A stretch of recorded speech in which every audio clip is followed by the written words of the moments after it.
Selamat malam pemirsa, senang sekali Warta Wengi kembali hadir di hadapan Anda dengan beragam informasi penting dan terpercaya. Bersama saya Anissa Dewi, kita jalan Warta Wengi selengkapnya.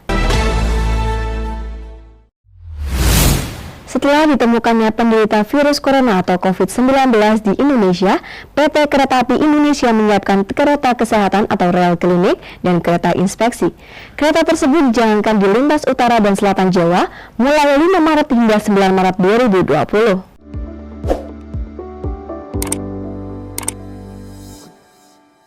Dijalankannya rel klinik dan kereta inspeksi mengelilingi Pulau Jawa, yakni sebagai upaya agar penyebaran virus corona di area stasiun Purwokerto tidak terjadi.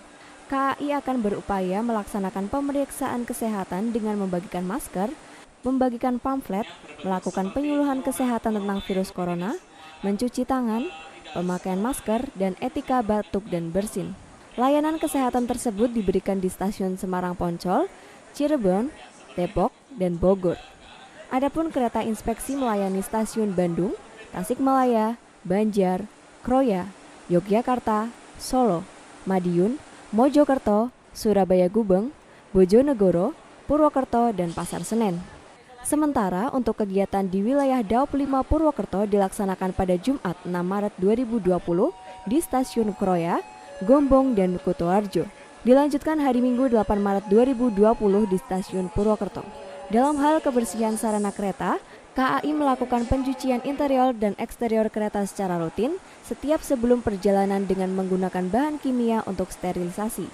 KAI juga menyiagakan petugas kebersihan baik di stasiun maupun selama perjalanan. Bantal yang disediakan di kereta pun selalu dalam kondisi baru tercuci bersih setiap pergantian penumpang. Ada juga hand sanitizer yang disediakan di stasiun, kereta makan, pos kesehatan, kantor, dan titik-titik lainnya. Direksi PT Kereta Api menurunkan rel klinik 4 dan KAI kereta inspeksi 3 untuk melakukan kegiatan kampanye. RC4 sudah berjalan dari stasiun Semarang Poncol, waktu itu dilepas oleh Dirut Kereta Api langsung menuju Depok, selesai di hari Jumat. Nah, untuk KAI 3 atau kereta inspeksi 3 ini berangkat awal dari stasiun Bandung.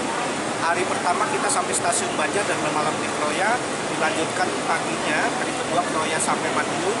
Hari 3 kemarin kami dari Madiun sampai ke Bojonegoro, bermalam di Cepu, dan hari ini kita dari Cepu di Purwokerto.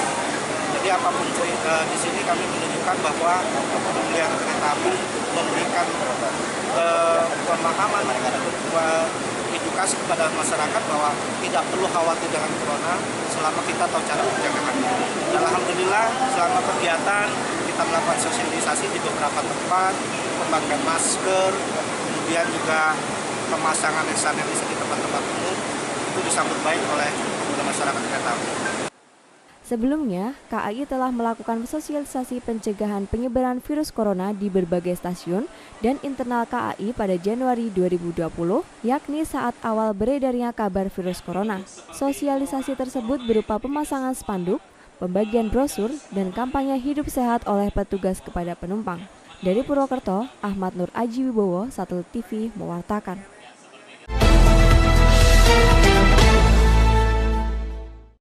Dalam upaya menekan angka kecelakaan di Kabupaten Banyumas, Polresta Banyumas mengajak ojek online atau ojol untuk ikut serta berhati-hati dalam berlalu lintas.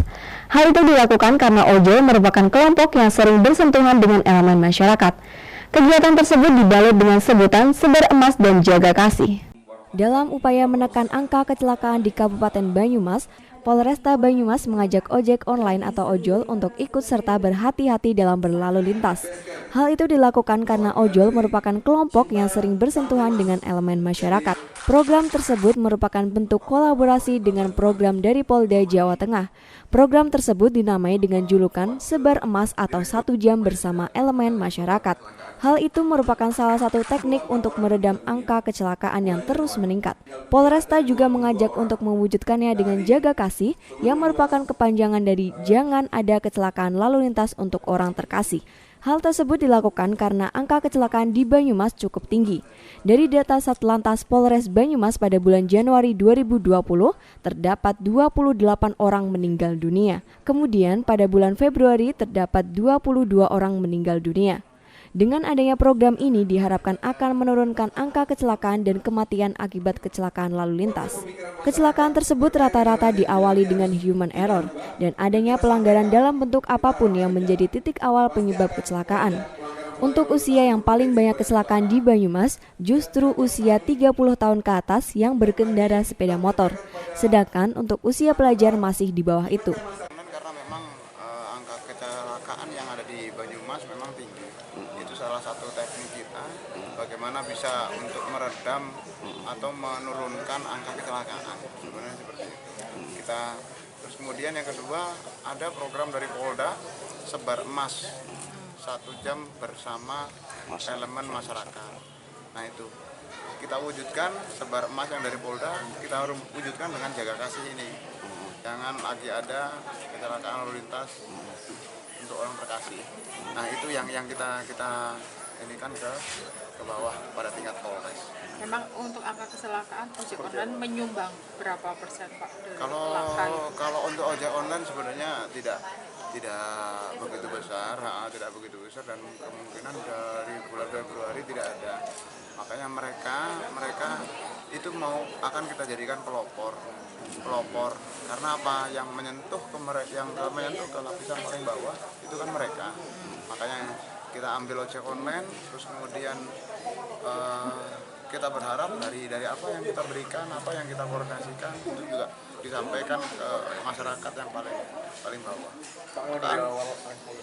Harapan ke depan dengan adanya acara ini, ojol dan masyarakat Banyumas akan lebih hati-hati dalam mengendarai sepeda motor, serta lebih menaati aturan lalu lintas yang berlaku. Dari Purwokerto, Ahmad Nur Aji Wibowo, Satelit TV mewartakan.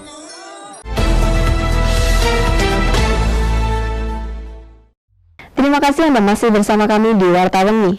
Pemkab Cilacap menggelar Musrembang RKPD tahun 2021. Musrembang digelar untuk membahas rencana kerja pemerintah daerah Kabupaten Cilacap tahun 2021. Menyepakati prioritas pembangunan daerah, program kegiatan pagu indikatif serta indikator dan target kinerja pemerintah daerah, serta klarifikasi program dan kegiatan yang merupakan kewenangan daerah kabupaten dengan program dan kegiatan pemerintah pusat maupun provinsi. Pemerintah Kabupaten Cilacap menggelar musyawarah perencanaan pembangunan atau Musrembang Rencana Kerja Pemerintah Daerah tahun 2021 yang bertempat di Gedung Patra Geraha Cilacap. Dihadiri sekitar 300 tamu undangan dari pejabat dan berbagai elemen masyarakat maupun dunia pendidikan. Penyusunan rencana kerja pemerintah daerah tahun 2021 telah dimulai dengan penyusunan rancangan awal sejak bulan November 2019, konsultasi publik pada bulan Januari 2020, musyawarah pembangunan tingkat desa dan kecamatan, penelaahan pokok pikiran DPRD, verifikasi rancangan kerja perangkat daerah melalui sistem informasi perencanaan pembangunan daerah untuk mengimplementasikan e-planning yang sudah dilaksanakan, serta melakukan pramusyawarah pembangunan. Tujuan digelar Musrembang untuk pembahasan rencana kerja pemerintah daerah Kabupaten Cilacap tahun 2021 dilaksanakan untuk menyepakati prioritas pembangunan daerah, program kegiatan pagu indikatif, serta indikator dan target kinerja pemerintah daerah. Penyelenggaraan program dan kegiatan pembangunan daerah dengan sasaran dan prioritas pembangunan daerah, serta klarifikasi program dan kegiatan yang merupakan kewenangan daerah kabupaten dengan program dan kegiatan pemerintah pusat maupun provinsi. Sedangkan sasaran yang ingin dicapai dalam Musrembang adalah terwujudnya koordinasi, sinergitas, efisiensi, dan efektivitas dalam penyusunan prioritas rencana pembangunan tahun 2021. Materi dan pemaparan Musrembang disampaikan oleh Kementerian Perencanaan Pembangunan Nasional atau Bappenas RI tentang percepatan implementasi Peraturan Presiden Nomor 79 Tahun 2019 dalam rangka mendukung pertumbuhan ekonomi dan daya saing daerah. Paparan juga disampaikan oleh Sekretaris Daerah Cilacap tentang arah kebijakan pembangunan daerah, rencana pendapatan dan belanja daerah Kabupaten Cilacap tahun 2021. Narasumber terdiri dari pejabat tingkat Provinsi Jawa Tengah, Kementerian Perencanaan Pembangunan Nasional atau Bappenas RI, para ketua dan komisi DPRD Kabupaten Cilacap, sekretaris daerah serta kepala Bapeda dan kepala OPD.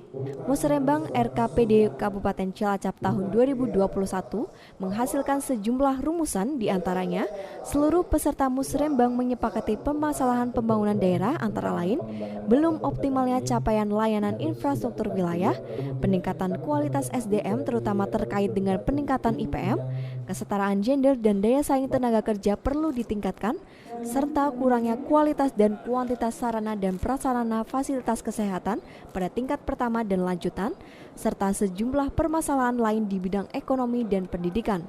Ini kan tujuannya untuk apa sih? Ya merencanakan pembangunan ke depan. Ada skala-skala prioritas. Skala-skala prioritas ini yang sudah pertama adalah adanya reses dari Dewan, adakan masukan-masukan musrenbang dari pertama desa, musrenbang kecamatan, terus dibawa ke kabupaten. Nah sekarang dirumuskan bersama-sama seperti apa sih ke depan Cilacap, mau apa yang diprioritaskan, apa yang dibangun dulu apa.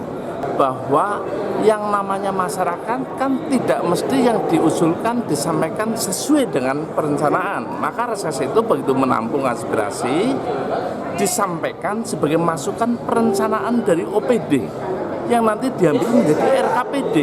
Itu apakah masukan dari masyarakat itu bisa baik, bisa benar, nanti akan diolah.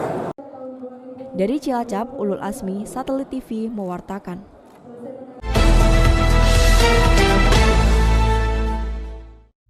Menteri Desa, Pembangunan Daerah Tertinggal dan Transmigrasi, Abdul Halim Iskandar kunjungi Kabupaten Purbalingga. Selain meresmikan sejumlah proyek, Abdul Halim Iskandar juga meminta agar pengelolaan anggaran desa dengan cashless atau non-tunai. Beginilah saat Menteri Desa, Pembangunan Daerah Tertinggal dan Transmigrasi, Abdul Halim Iskandar melakukan penandatanganan prasasti peresmian sejumlah proyek di Lembah Asri Serang, Kecamatan Karangreja, Purbalingga. Selain itu, Mendes PDT Trans juga melakukan peninjauan sejumlah stan produk usaha mikro kecil menengah Kabupaten Purbalingga.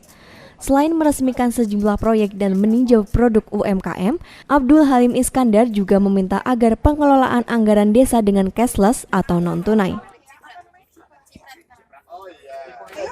Pengelolaan dana desa dengan menggunakan cashless, non-tunai. Penting sekali. Pertama, urusan inklusi keuangan di desa, di masyarakat. Yang kedua, membantu kepala desa mempermudah pertanggungjawaban keuangan. Karena kalau pakai cashless, pakai rekening, pakai menggunakan IT, jejak digital duit itu jelas di mana, kapan, berapa rupiah, jam berapa, kepada siapa, melalui rekening apa. Itu sangat membantu kepala desa. Artinya bisa menurunkan angka korupsi di tingkat desa begitu. Hampir dipastikan akan hilang penyalahgunaan. Kenapa? Akan mudah diketahui. Dengan adanya pengelolaan dana desa dengan cashless atau non-tunai, diharapkan pembangunan desa tepat sasaran. Dari Purbalingga, Tarnowo, Satelit TV mewartakan.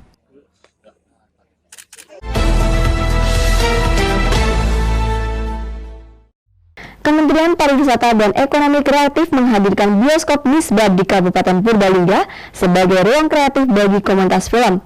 Adanya bioskop Misbar diharapkan dapat memicu pegiat film untuk menghasilkan karya seni yang dapat diapresiasi masyarakat Purbalingga. Beginilah saat Deputi Bidang Pengembangan Destinasi dan Infrastruktur Kementerian Pariwisata dan Ekonomi Kreatif bersama Bupati Purbalingga meresmikan bioskop Misbar di Kompleks Taman Kota Usman Janatin. Pembangunan bioskop Misbar yang merupakan bantuan dari Kemenparekraf ini, kehadirannya dapat menjadi ruang kreatif bagi komunitas film. Dalam sambutannya, Bupati Purbalingga mengucapkan terima kasih karena Purbalingga mendapat bantuan dalam pembangunan bioskop Misbar.